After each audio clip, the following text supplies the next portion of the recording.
Thanks, Zach, and I'm here with Dr. Lyman. Dr. Lyman, thank you so much for taking time out of your day to be with us. It's my pleasure to be here. Well, we really appreciate it. So we just want to know, what are some of the plans that you have as your time here as president? Well, when Dr. Harpster announced his retirement to the university community, he wrote a letter to the campus. And in that letter to the campus, Dr. Harpster talked about a number of things that he felt had been accomplishments of the university that he had been able to be part of during his tenure as interim president and president of the university. And so my number one plan, if you will, or intention during this time that I'm serving as interim president, during the transition to the next president of the university, is really to maintain the momentum of those initiatives and undertakings of the university that Dr. Harpster talked about. So, for example, we've made considerable strides in what I call diversifying the university's academic program portfolio. And so in that area and in a number of areas, we have what I like to call FBOs, which are firsts, bests, and onlys. Okay. And so just to use the example of academic programs, there are some areas where Shippensburg University has been first, and I think that's very important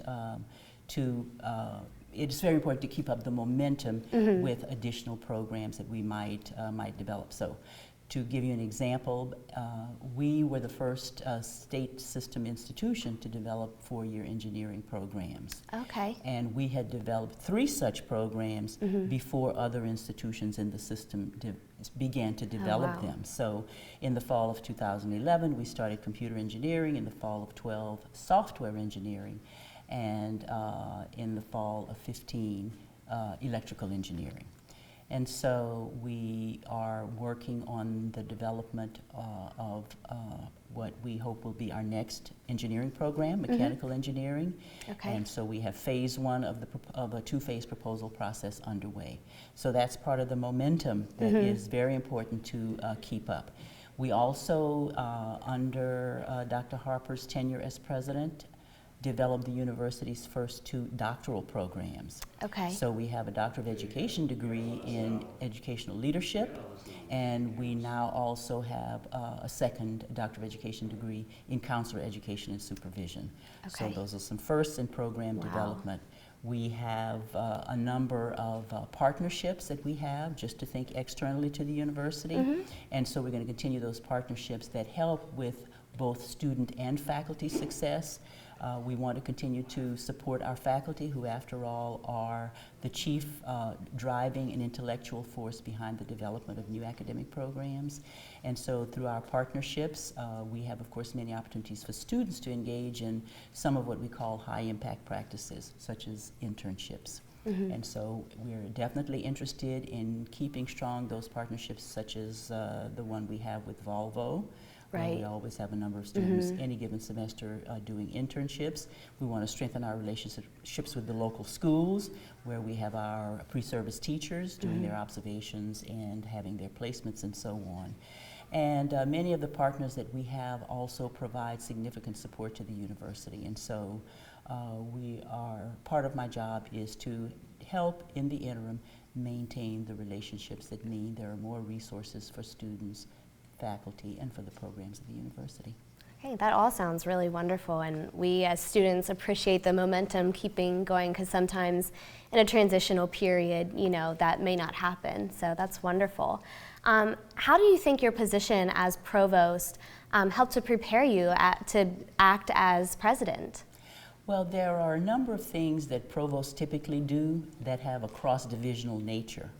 So while the provost has the lead responsibility for the curricular, the budgetary, and the academic and personnel items and or business of that particular division, it is important in serving as interim president of the university to represent the work that goes on across the divisions. Both within those divisions and, of course, in many of the activities of the university, of course, the divisions work together. And so what a provost often does has a cross-divisional aspect. I will mention, for example, our efforts to make our students more successful. So in my role as provost, I encouraged initiatives where we worked closely with student affairs. So the living, learning communities that we have that are residence hall based are an outgrowth of that work.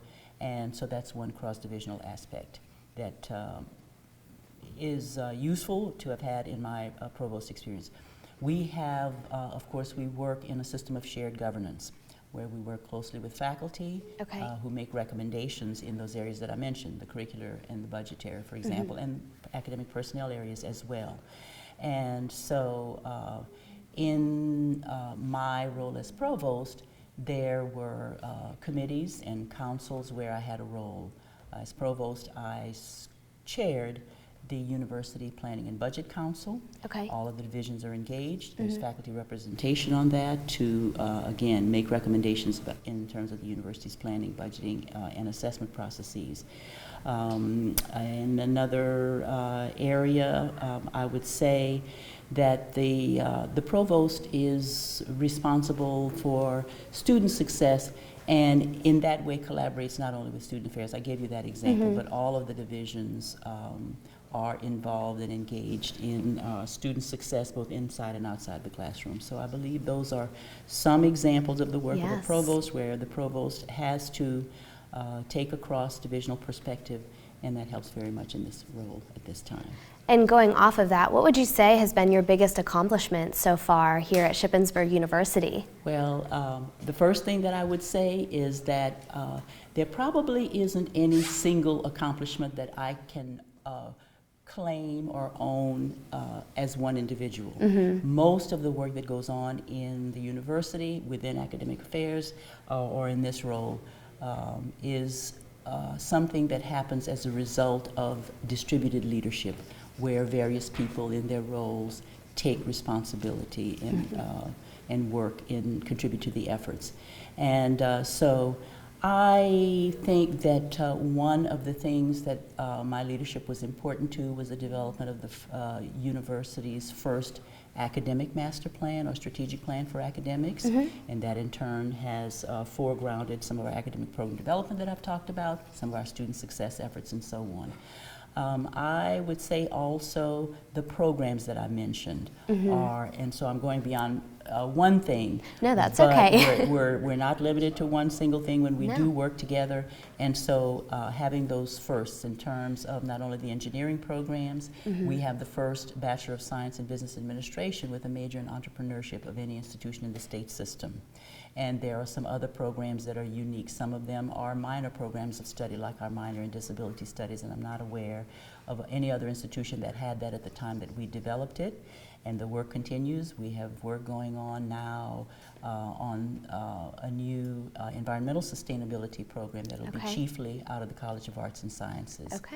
And so those are some of the things. Those are some of the things of which I'm proudest.